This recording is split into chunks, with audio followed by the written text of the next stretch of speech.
دغه کومه کس چې دلته ما لګولی دی دا د یو میلیونر جسد دی.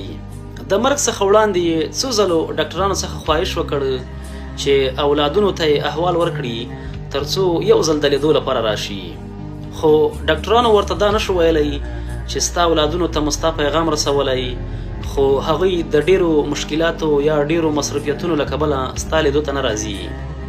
ښایي دا به د کورونا د وبا د وخت کیسه وي، خو که هر څه وي په دې عکس کې ډیر څه پراته دي. له خبرو او عکس مطلب دا و که هر څومره مالدار یې بیا به هم یو ورځ د دې دنیا نه یوازې د خپلو اعمالو سره ځې او ټول مال او دولت به دې درنه بل چاته پاتې کیږي. هغوی چې د خپل اولاد لپاره د هرې روا او ناروا لارې پیسې پیدا کوي او خپل ځان ته پرې د آخرت عذاب اخلي، انجام یې داسې کیدی شي. دا د دې دنیا یو ستر او تریخ حقیقت دی.